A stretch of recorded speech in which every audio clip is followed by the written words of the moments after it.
Coming up on this episode of Nintendo Cartridge Society, an amiibo a day keeps the doctor away? It's dangerous to go alone, so the Nintendo Cartridge Society goes with ya.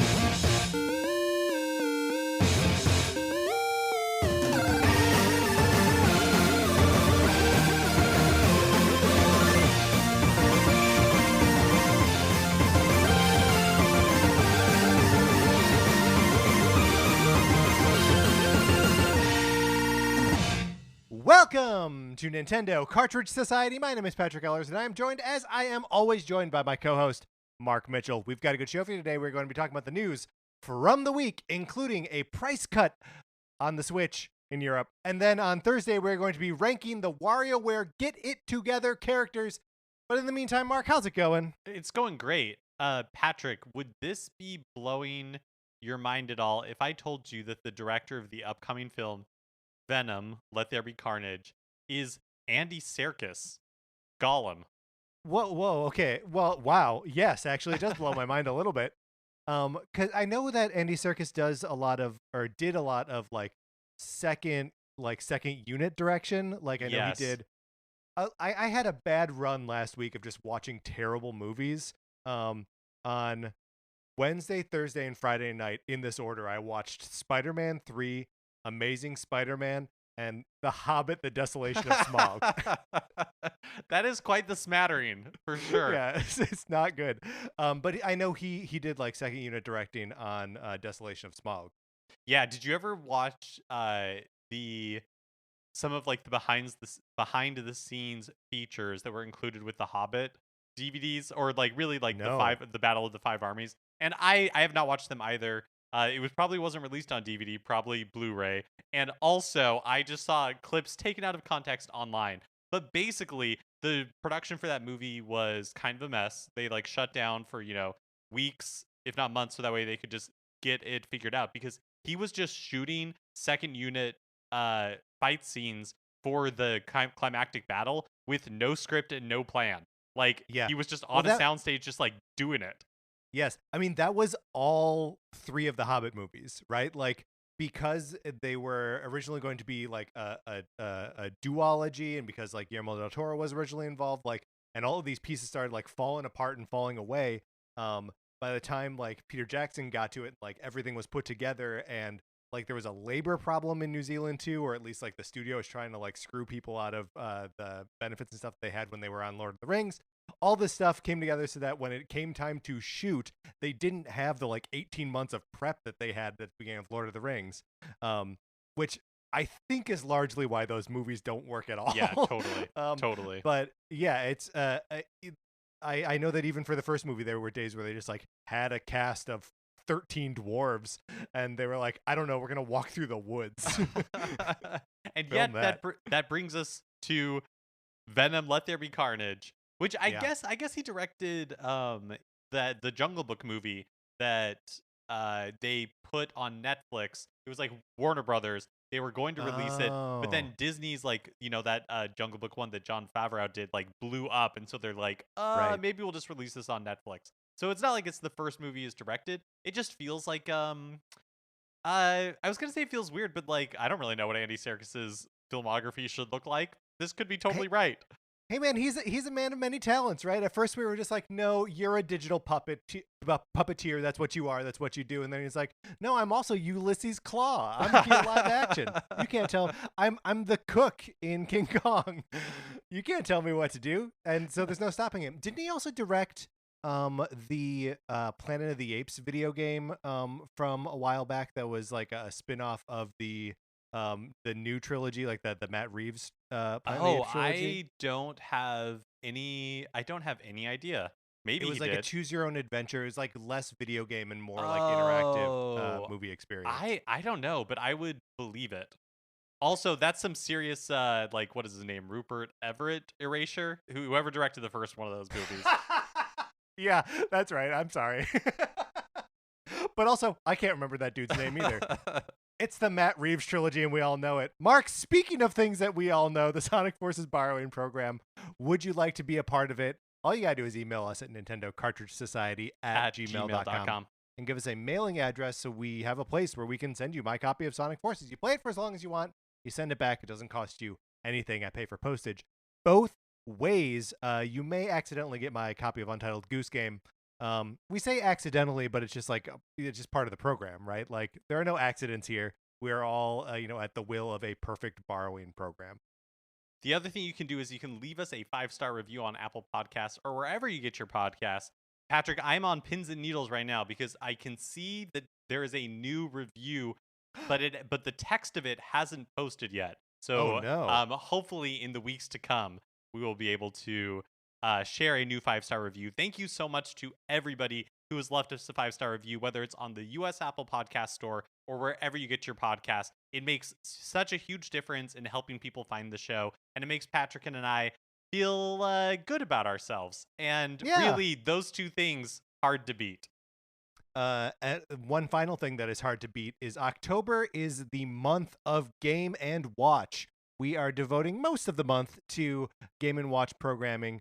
And look, Mark and I are a little bit Game and Watch babies, Game and Watch dummies, Game and Watch noobs, Game and Watch neophytes. Well, however, how do you want to put it? That's what it is.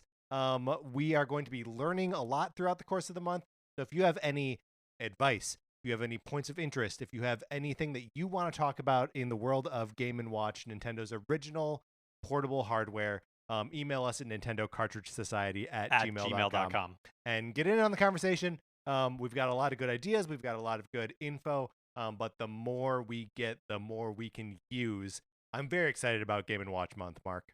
Yeah, me too. Whenever we delve into one of these topics that I know nothing about, it's always a lot of fun. Yeah, because look, we learn something. Yes, despite our best efforts. All right, Mark, let's get into what we've been playing this week.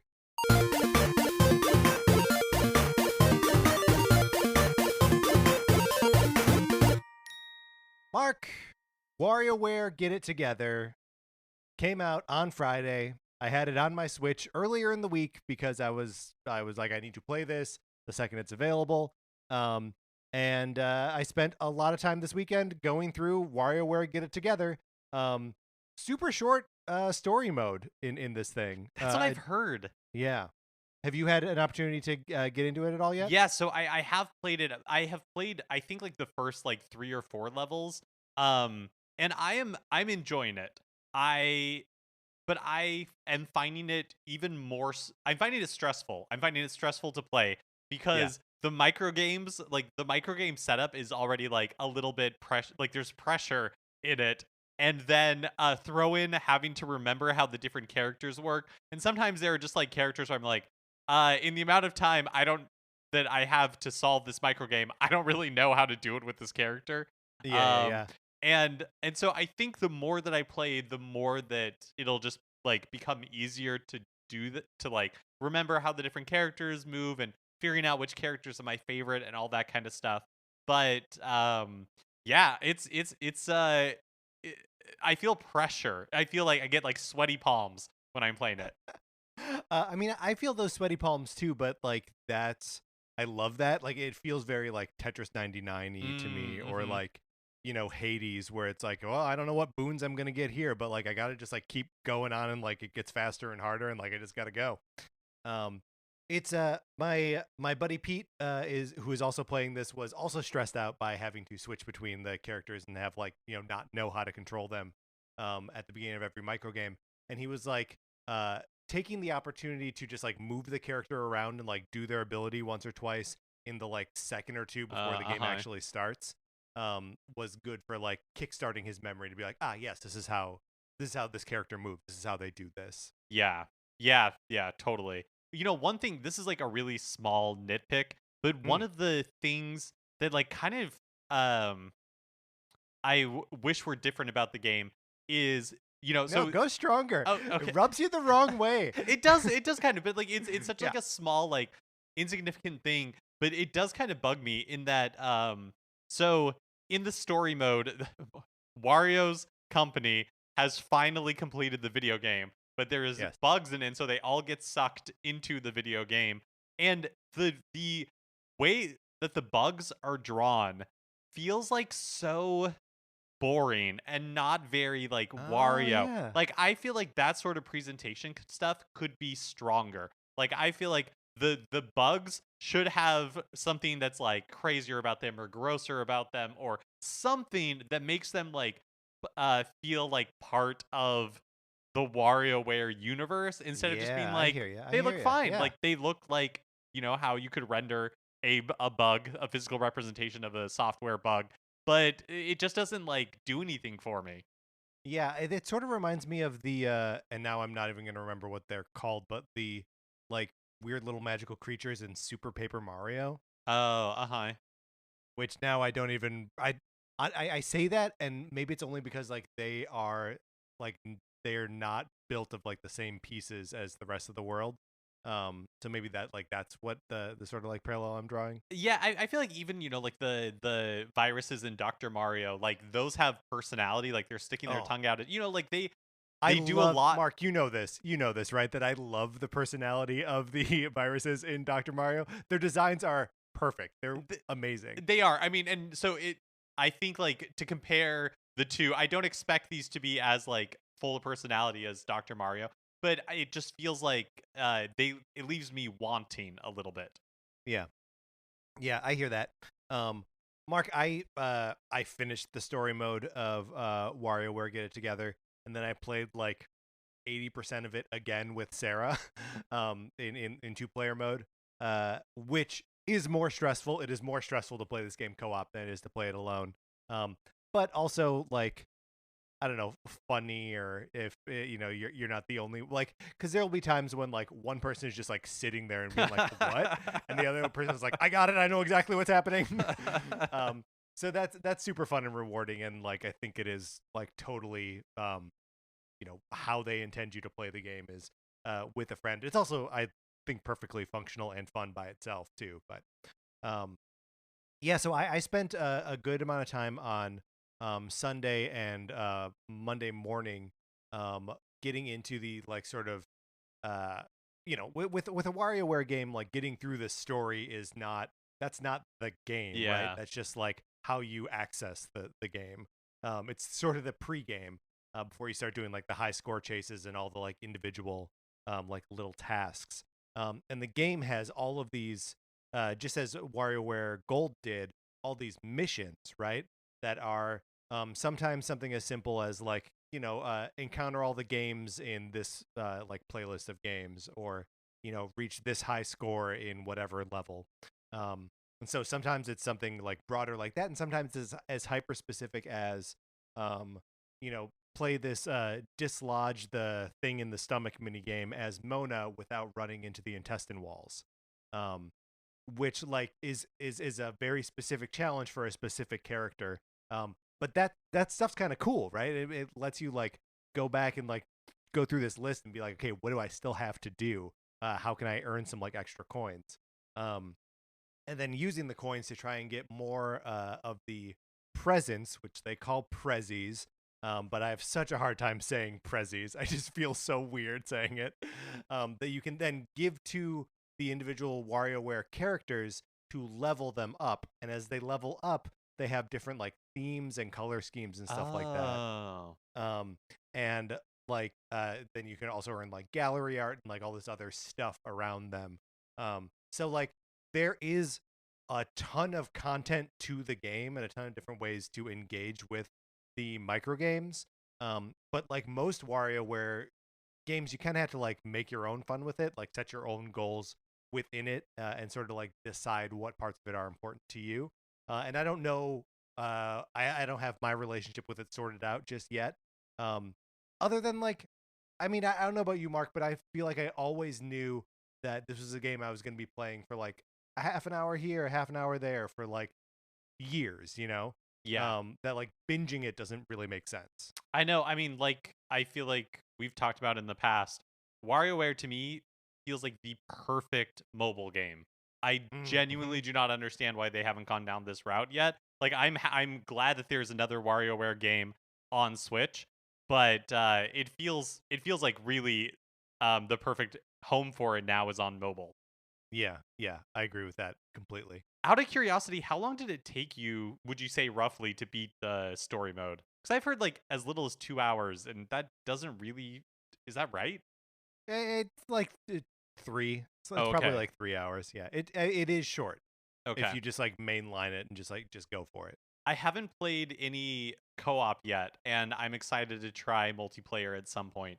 Um, because I think, like you were saying, I think it would have like the fun kind of that you get from like Overcooked and that kind of stuff, Yeah. where just trying to figure out what you're supposed to do with the pressure of having to be just a couple of seconds and trying not to get in each other's way. It just seems like it'd be fun.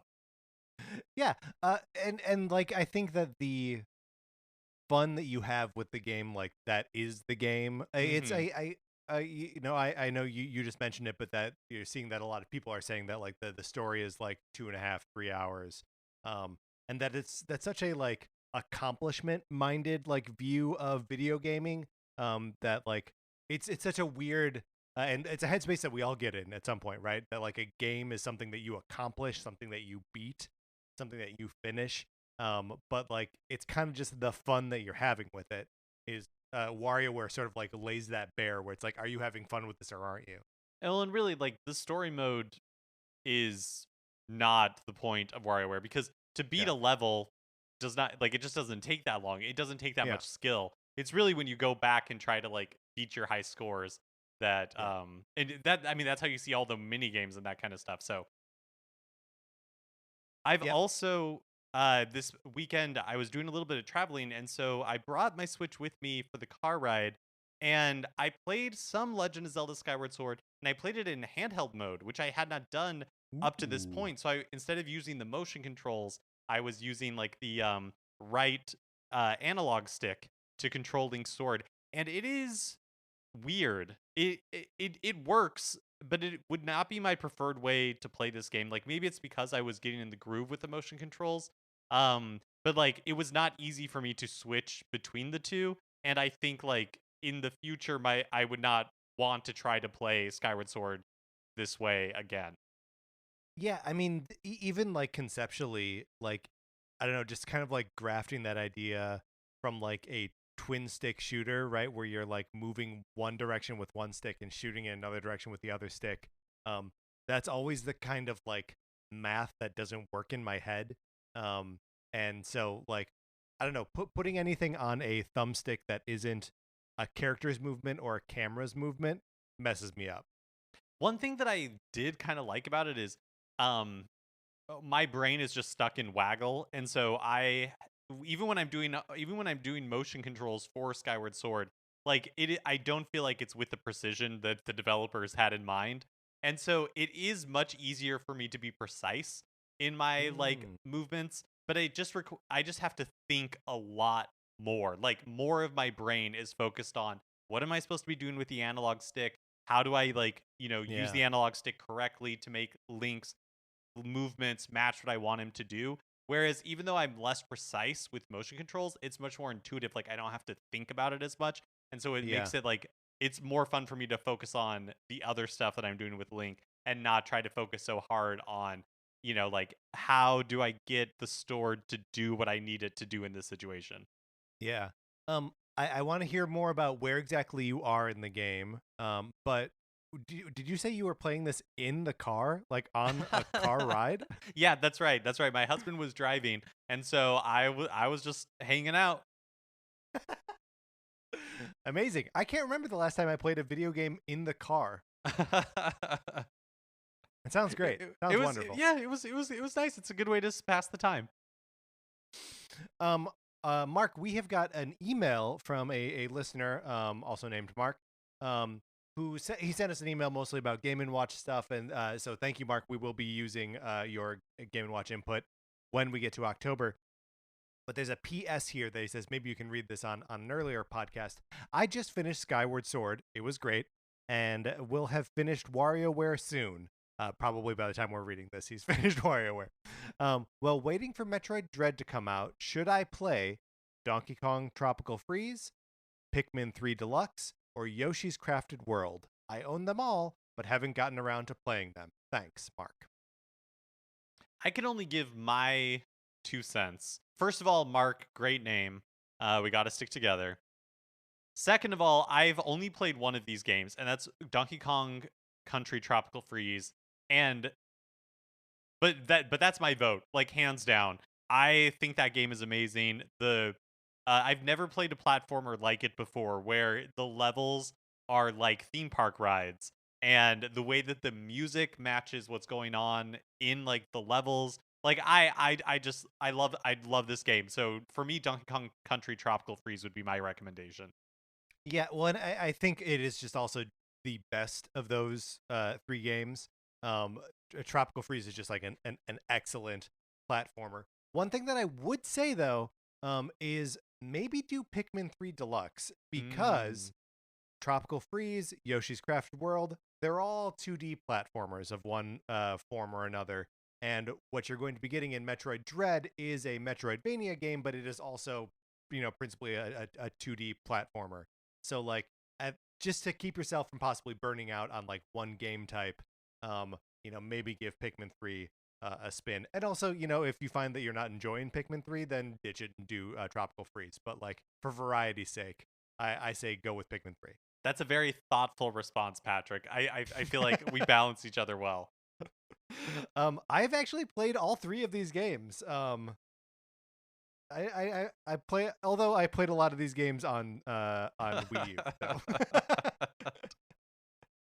All right, that's what we've been playing this week. Let's get into the new releases and what we might be playing next week. Today, September 14th, Cruisin' Blast is released on Switch as well. Oh, and then tomorrow, September 15th, Cat Lateral Damage Re-Meowstered is also released on Switch. This is a first person cat like destruction simulator where in the first person you play as a cat, and the goal, if I'm not mistaken, is to cause as much destruction in like your home as possible.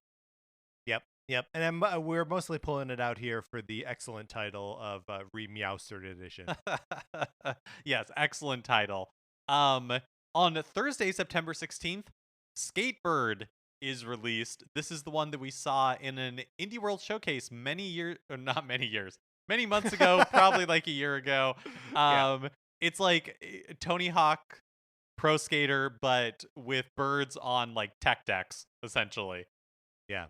Looks really, really cute and super fun. Mark, you're at least sort of a Tony Hawk guy, right? Or at least you have a history with the series.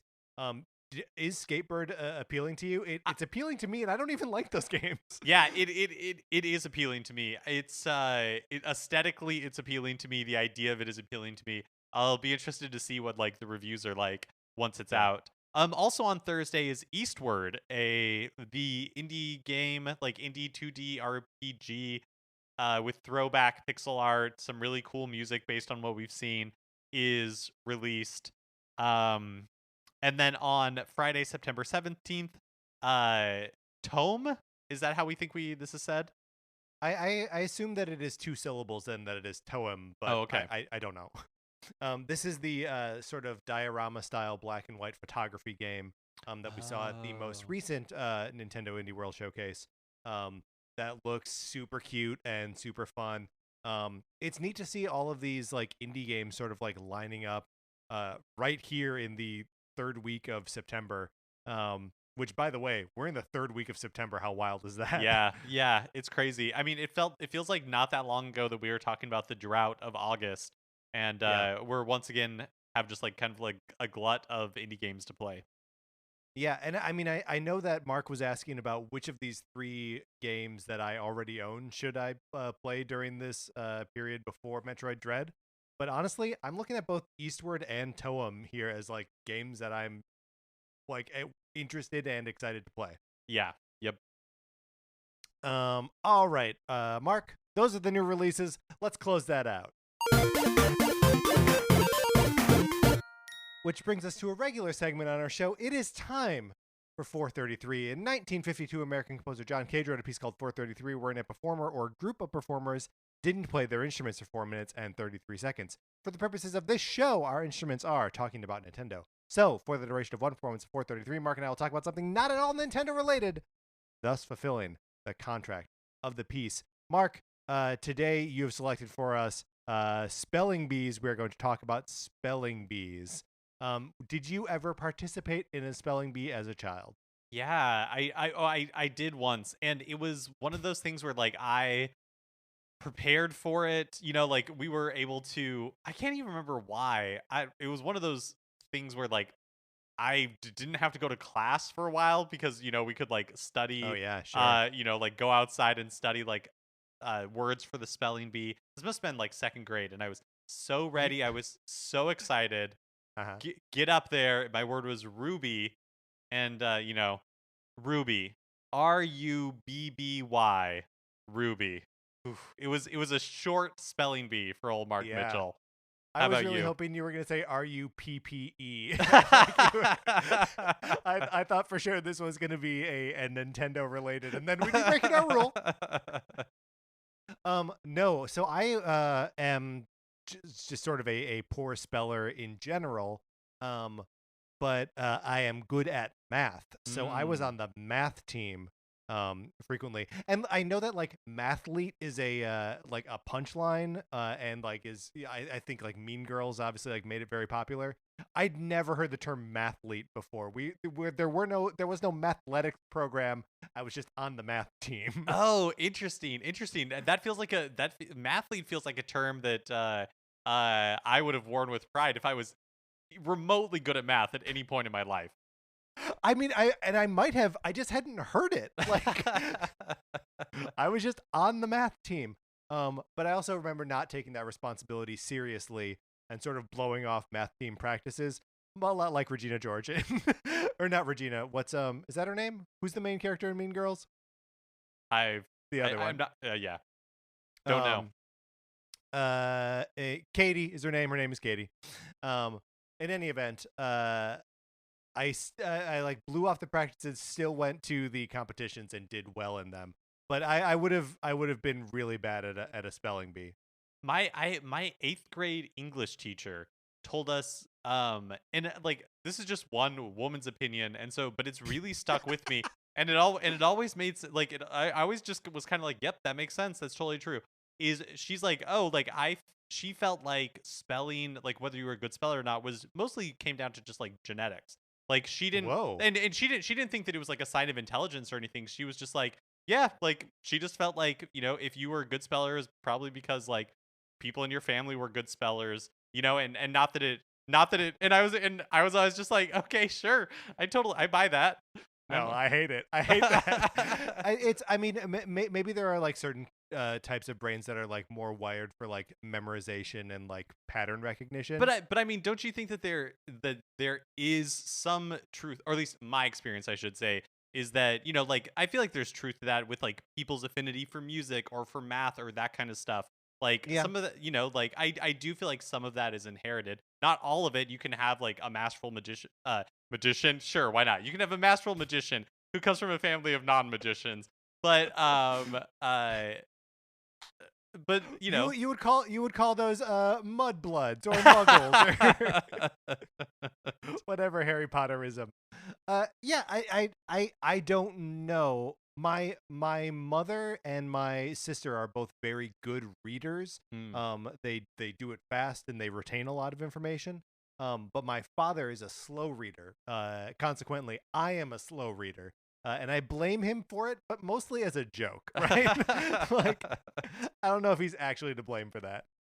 um, where do you know where this term spelling bee came from? I Ooh, don't I have any do idea. not. Yeah, No, sorry. I have no I idea. should have done some research beforehand so I could like actually answer this question, but I don't have any idea. I wonder what the origin of it is. Yeah, I don't know. I did you ever see the movie Aquila and the Bee? No, I have not seen it. It's a movie about a spelling bee, and like Lawrence Fishburne is in it, and he's like the mentor. Um, and he is mentoring Aquila. Oh no, we just got the applause, so I guess Oh, we'll we'll never never know know the how it end of that ends. anecdote. But we were accompanied today by a listener. Steven submitted his own version of 433. And so thank you, Steven, for sending us that. We love having a version of 433 that is perfectly timed, has applause, and is performed on Nintendo related instruments. Uh, He's playing both the ocarina in here and the Donkey Kong bongos from Donkey Konga. And if you want to check out his stuff, he does retro games on Twitch under Stief Plays. That's SCHTEEF on Twitch. All right, Mark, let's get into the news. Yesterday, Nintendo announced a small price cut for the Nintendo Switch in Europe and the UK. So the official Nintendo store lists the Switch as €300 for Europe, which is a €30 price drop, and £260 in the UK, which is a £20 price drop. Which I saw some like mixed reactions to this morning. I mean, people were happy that there's a price cut, but it seemed like mostly it was almost to account for currency fluctuation, and it's now closer to the price that we've always paid in the United States than it was previously, where they were always kind of paying an inflated price. A spokesperson for Nintendo told Eurogamer, quote, Nintendo of Europe is changing the European trade price of the Nintendo Switch console for retailers. More than 4.5 years after its release, Nintendo Switch continues to have strong sales momentum in Europe. After carefully weighing up a variety of factors, including currency exchange rates in Europe and the upcoming launch of Nintendo Switch OLED model, we decided that now was the appropriate time to change the European trade price of the Nintendo Switch. End quote. And Patrick, I know that I didn't say it beforehand, but I think this can be inducted into the copywriting great moments Hall of Fame that we have going. I mean, absolutely. There's no.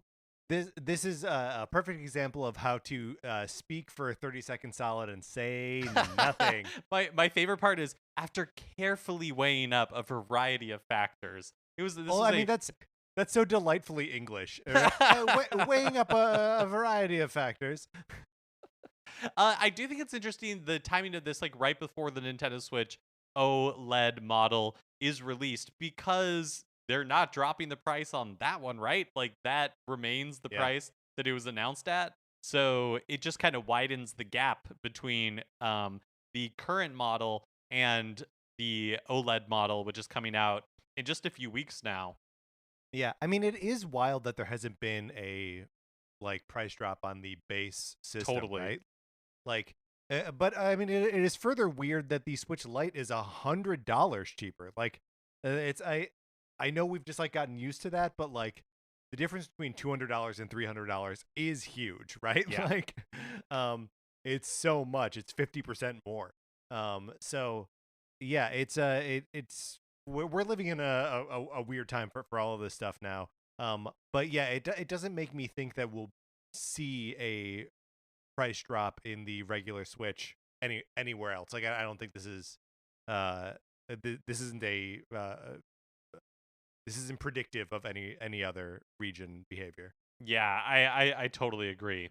Well, speaking of Switch availability in Europe, the OLED version of the Switch is currently available for pre-order on the nintendo.co.uk store, and pre-orders in the States seemingly have been sold out for a long while. So,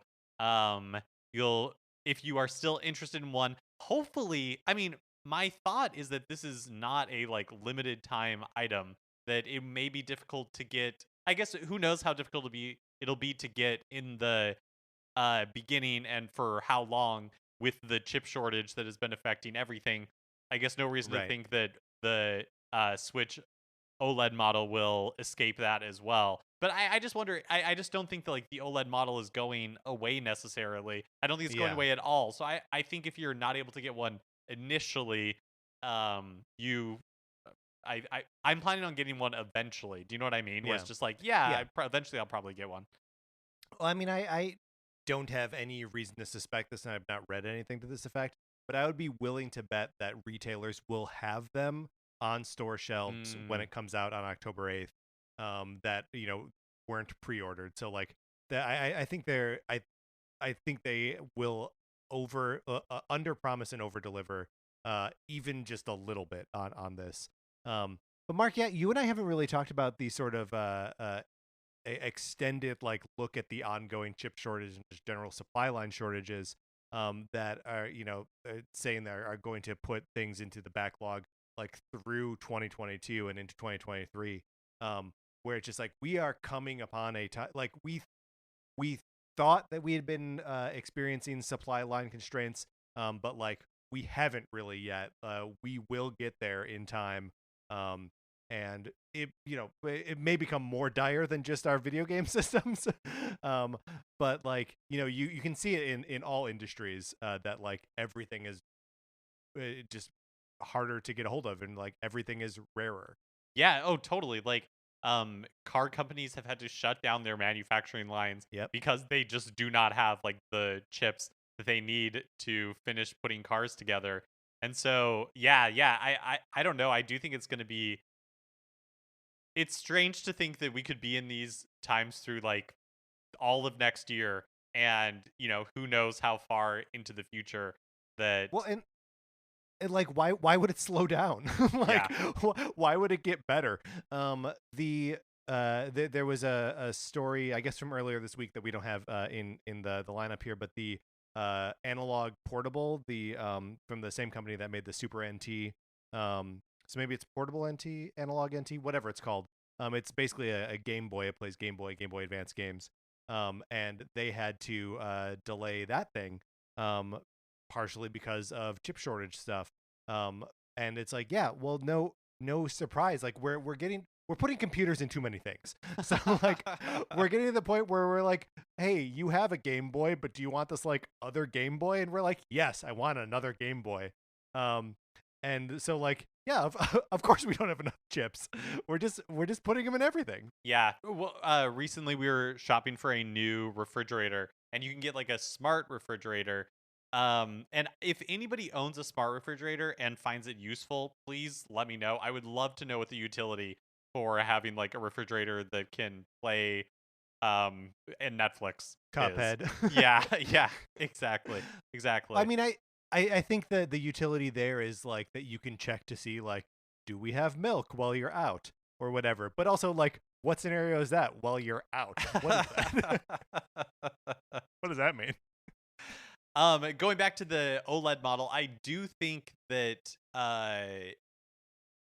like the OLED model is probably not the endangered species here. What I would say is Yeah. like if you're looking to get a Switch for cheaper than and you're in Europe, then like I think the original model, the one that exists today, the base model, is the one whose days are numbered, and we will probably see it going away sooner rather than later.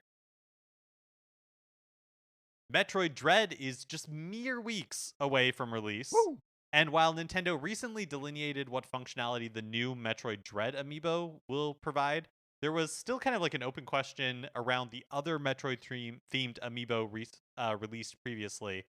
And thanks to the Japanese Nintendo website and translations provided by Nintendo Everything, we now know. So, Hey. to run down the functionality, the Metroid Dread Samus amiibo, you receive an extra energy tank to increase your health by 100, and then you can tap it again to replenish some health once per day. So it seems like the extra energy tank is a one-time thing. Then you get some extra health once per day. The Emmy amiibo for Metroid Dread, you receive a Missile Plus tank, increasing missile capacity by 10, and then you can tap it again to replenish some missiles once per day. And then the ones that we didn't know about, so Samus Aran, from the Metroid series, Samus from the Super Smash Bros. Series, and Zero Suit Samus from the Super Smash Bros. Series, you can tap to replenish some health once per day. And then the Metroid amiibo from the Metroid series, the Ridley amiibo from Super Smash Bros. Series, and the Dark Samus from the Super Smash Bros. Series, you can tap to replenish some missiles once per day. So, Patrick, how many of these Yeah. do you have? And are you just going to be loaded up on health and missiles all the time? Yeah, so theoretically I will be loaded up on health and missiles all the time. I don't have the Dark Samus amiibo, but I think I've got everything else. But also like I'm just not good at playing a video game and having like 6 amiibos nearby to like assist me. Uh huh. I haven't even used the Skyward Sword amiibo yet for its like fast travel. And there've been a couple times where I've been like, oh, it'd be nice to pop up to Skyloft right now, but I just walk back to a statue and like use that to get back up there. Yeah, like I guess the long and the short of it here is the good guys give you life, the bad guys give you missiles. Oh yeah, yes, yes. That's how it breaks down. Yep. And the good guys are always just Samus. I mean, that pretty much sums up the Yeah. Metroid series. I'm excited about this game to come out. Obviously, I'm excited to get these amiibo as well. But they are and look, I got the like limited edition like collector's version of this game with the steel book and like the art cards and the art book and all of that. And I got these amiibo just because like it's Metroid Dread. Like Metroid is my series, and this is a game that I've been waiting a decade plus for. So I'm very excited about it. But this is the first time I'm sort of hit with a twinge of like, what am I gonna do with these amiibo? Like, I know I'm gonna like have them out for a little bit, and then I'm gonna put them in a box, and then I'm gonna like. I think my amiibo days are numbered, Mark. Wow. Remember, I had a New Year's resolution probably 2 years ago to figure out my relationship to amiibo, and I did not succeed in that year. And I think maybe this year will finally be the time where I'm like, the Metroid Dread amiibo were the last ones that I buy. I think that's a possibility. Man. Wow, that'll be, I mean, let's see what the future holds. Like who knows what amiibo they have, like that they're holding on to. Like what if there was like a Mike Jones amiibo or a like Zelda amiibo? I mean, or if they release a 3-pack of Dr. Mario virus amiibo. But I that's not to tempt you. That is not to be the I mean I just don't want you to close the door entirely. Don't close your heart entirely to amiibo. No, I get it. You're enabling my addiction. I get it. Patrick, Wither Bayonetta 3. We haven't seen anything from the game since announcement in 2017. And in January of this year, series creator Deki Kamiya seemed to tease a reveal for later this year, but in a new interview with VGC, he pretty much walked that back fairly thoroughly, saying, quote, "It was more of a not definitely something will come out this year, but if there is a year, then something should happen, right?" Yeah. That's a tough one to puzzle out. Yes, I think I understand I think I can parse it, the meaning. So I think what he's saying is that at the beginning of the year, he was like, we have a whole year, right? Like, of course something, like, we've been working on this for a while. Like, of course something is going to come out this year. It just seems inevitable. And so I think that's what he means when he says, like, but if there is a year, then something should happen, right? Got Meaning, it. yeah, like we have the whole year. Of course something is going to happen. I thought he was saying, like, in any given year, something should happen. Yes, it did feel very zen. Yes. Where we should just like take it into our hearts and ponder the meaning of it and like not really speak it out loud.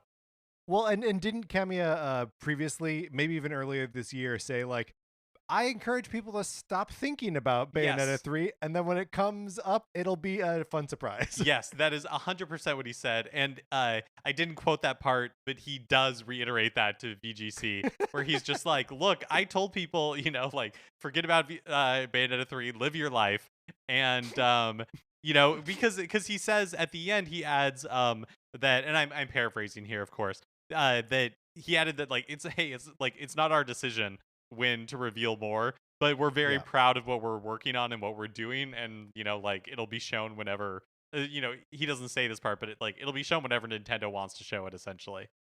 Right.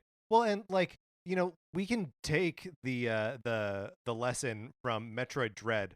They've obviously been working on this game forever. We heard about it in June, and it's coming out in October, so like it's a 4-month turnaround from announcement to reveal of the next game in the Metroid series. So yeah, Nintendo's totally comfortable playing things close to the vest, and we just gotta wait.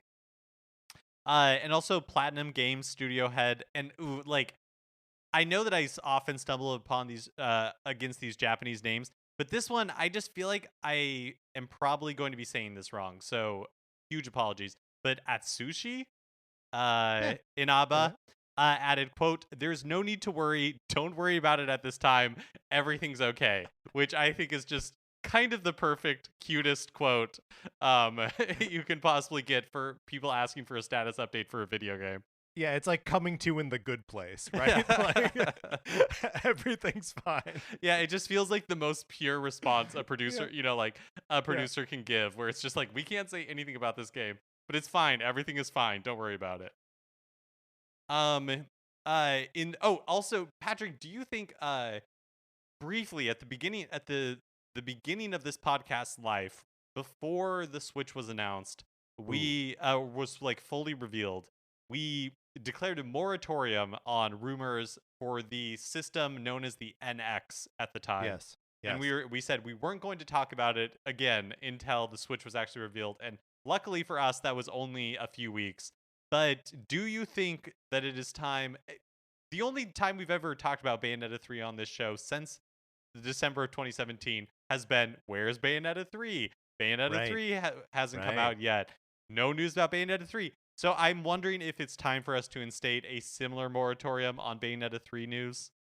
Wow. Okay. Yeah. I mean, I love the pull to the deep NCS lore. This is like episode 1 or 2 Which that was nobody titled listened "No to. More." Yeah. Don't listen to it. Uh, no more NX rumors was the name of the episode. Um. Yeah. No. I agree. Let's enact that moratorium right now. We will no longer talk about Bayonetta 3 until Nintendo reveals it. Yes. Okay. And yeah, there's no going back. Just like Patrick. Under punishment of what should our punishment be if we bring it up? Oh, we'll think of something good. We have to like slam our hands in like an encyclopedia or something like that. We'll have to Yeah, find an encyclopedia. yeah, there we go. Well, I feel like it should be Bayonetta related. So like Oh. if there's some way that like an angel could hurt us or Patrick, we've whoa, whoa, got whoa, whoa. No, no, no. what? That What? feels What? that feels like something that you don't wish upon yourself. That's something. Yeah, I guess you're right. Yeah. Maybe if we do it then we each have to eat a lollipop. How about that? Okay. Yep. And that'll be the one that like pushes us over into like having terrible cavities or something. Yeah, there we go. There we go. Yeah. Yeah. Okay. All right. So we will never more speak of Bayonetta 3. We are closing the book on that subject. In that same interview, Inaba was asked about the possibility of bringing the Platinum developed Star Fox Zero to Switch. I forgot that this was developed by Platinum Games. Inaba said it was sad that some games get locked to outdated hardware, and when the interviewer pressed him on the unique Wii U control scheme, he said, quote, "The important thing to remember there is that because it's Nintendo's IP, the ideas are coming from Miyamoto-san himself. We have to respect what Miyamoto-san wants to do. Of course, at that time, there was a lot of discussion between Platinum and Nintendo, but if the opportunity came up to bring Star Fox Zero to the Switch again, it would be more of a question of what he would like to do in that opportunity, and of course, we respect that again." So basically just saying like, look, we know we were dealt a weird hand with Star Fox Zero. And like everyone's just trying to live up to the vision of Miyamoto, which like can you imagine what that must be like? Like you almost have to ignore the rest of your instincts altogether and be like, you just got to do what Miyamoto says Yeah. cuz it may feel wrong in the moment, but like it could be the beginning of the new way games are played. I think that would be really difficult because I'm sure I'm sure Miyamoto himself would say like it's not like he's correct 100% of the time. I'm sure great things have come from people like pushing back on him, but that would be a very difficult thing to do. Like you would have Yeah. to uh work up like that would be something I'd be sweating the night before, not being able to sleep, knowing that like the next day I was going to go and do a presentation and tell Miyamoto I didn't want to do his idea. Yeah, yeah. No, that would be tough. Star Fox Zero, you and I played a little bit of this on the Wii U. Around the time it came out. No, maybe after it was probably after it came out that Yeah, we were playing it. I think we played it for and did an episode Probably, yeah. yeah, on the show about it. And like it's fun to play 2 player. It's just otherwise kind of tough to wrap your head around the control scheme, which is this very like dual screen, dual controller, like pointing with one with like the gyro and all this sort of stuff. That like the game truly is locked to that hardware. Like I don't know how you do it without the multiple screens. Um, but I don't know. It's a neat experience, but is maybe rightly maligned for being kind of too cumbersome to actually play. I just feel like Star Fox is ripe for some sort of reinvention because the Yeah. characters in the world are so great, but I don't really know that I need another like Star Fox game as we know Star Fox. That's what always appealed to me about like the Star Fox Racers, where it's like, or that Oh yeah, that the like Star Fox Grand the Prix. Star Fox Grand Yeah. Prix rumor that was supposedly Star Fox mashed up with F-Zero. And it's like, yes, give me those characters in and give me that world, but give it to me in a different form. I Yeah. would 100% be on board for that. A little update on the indie title Bear and Breakfast. Remember, this was the bed and breakfast management game with the bear who has unfortunate tuft of hair. So like when he was flouncing around, it looked like he has breasts. Yep. I remember, Mark. I remember this. So the game has been delayed to the first half of 2022. The developers announced that no real surprise, but COVID has done a number on their ability to, work and collaborate on the game. And so it is still coming, has just been delayed. So we have to wait a little bit longer. Which okay. Yeah. Okay. I'm excited to try this game whenever it comes out. Lego and Nintendo have revealed another addition to the Lego Super Mario lineup, the Lego Super Mario 64 block. It's a large Lego brick that okay, so it's a I'm trying to describe this. It's a question Yeah. block, like a Mario like question block that is made up, you build it out of Lego bricks and it opens up to reveal 4 themed Super Mario 64 levels. There's Peach's Castle, Bob-omb Battlefield, Cool Cool Mountain, and Lethal Lava Trouble. It also comes with little micro figures, including Mario, Princess Peach, King Bob-omb, as well as like Chain Chomp, Big Bully, Mr. I, which I was like, what is Mr. I? What is Mr. It's I? apparently it's just the name for the eye enemies in Mario 64 that you like run Oh, around. okay. Okay. Yeah. All right. Lakitu, Penguin, Baby Penguin, and more. And Yeah. I inserted a question in the show notes here. So these are micro figures, which they're so like small and so few pieces that they're like pretty intense abstractions of the characters, right? yeah, Like yep. Mario is like a blue block, like tan block for like his head, and then like a little red like arch for his hat. Like really abstract, just like broken down to basic shapes and colors. But between these micro figures and the like Super Mario, the Lego Super Mario, which is like this bigger thing, why won't Nintendo just let them make minifigs of these characters? I wonder if it's because like the block, that like question block that the Mario 64 Yeah. thing comes in, like it's pretty substantial, but there's 4 little levels living inside of it. And so I Right, feel that like fold out. Yeah. yeah, and so I feel like everything is like so small, it's like nesting dolls that the micro figures is all that could be done. However, completely give me an amiibo of King Bob-omb or the Oh, Penguin or like Lakitu, right? yes. Like Yes. yes, please do that. But also make them minifigs. Make them minifigs and amiibo. Like I don't know why these things aren't the same, Yeah, right? yep. Um the block has 2064 pieces and it launches October 1st exclusively at Lego stores and lego.com for a cool $169.99. That's a lot of money for a Lego set. All of it. I don't know that it is that much money for Yeah, a that's a Lego good set. point. I think they're pretty expensive, but all of the Mario Lego sets have been more expensive than I would be willing to pay just to kind of like mess around with it. Yeah, but it's usually like $60, right? Like I feel like it's been around like the cost of a game. But like at 170, that's getting up there with like Switch Lite Yeah. pricing. Yep. Totally. Finally, Nintendo is celebrating the release of WarioWare Get It Together with a few little trinkets and events. First, a WarioWare Get It Together themed Tetris 99 Maximus Cup is coming this weekend, starting Friday, September 17th at 12 a.m. Pacific time and ending Monday, September 20th at 11:59 p.m. Pacific time. You know the drill. You get 100 points. You get by earning 100 points, you get the theme. You earn points for your finishes in Tetris 99 matches. They're a lot of fun. It's worth checking out. Also, there are some new pins available in the North America My Nintendo Rewards store. So for 500 platinum points plus the cost of shipping, you can get these little pins for your backpack, a jacket, whatever. They're like round button pins. The largest one, which is a little over an inch, is of Wario. And then there's 3 characters from WarioWare Get It Together, and they each have their own little button that's a little smaller than the Wario one.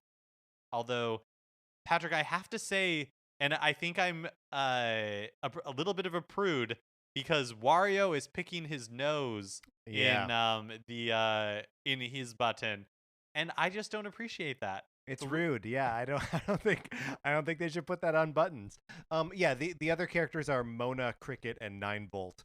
And none of them are doing anything rude. So they may be better buttons. Those are safe to put on, like, to wear to church. The Wario one, I wouldn't take it to school, is what I'm saying.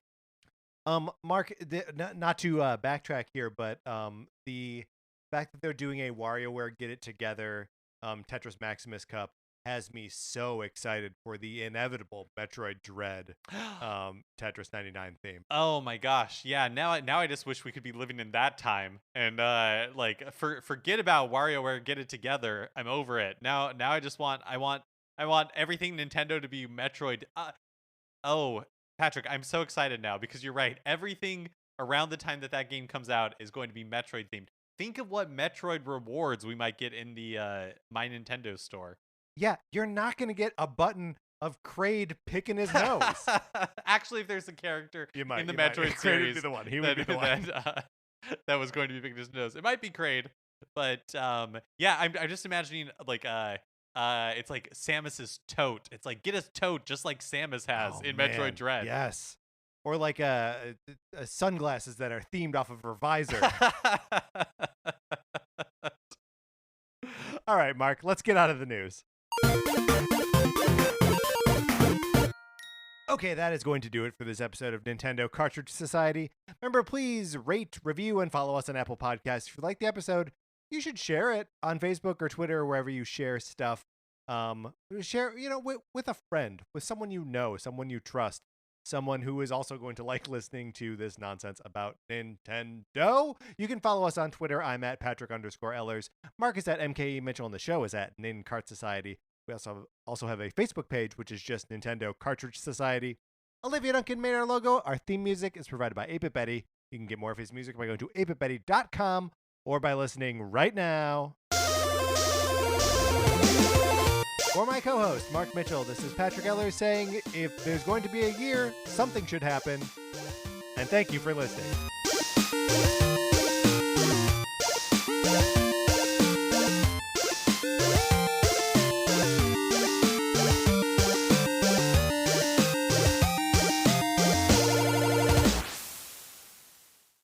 Greetings, listeners of Nintendo Cartridge Society. Are you ready for a promo? Let's do yoga.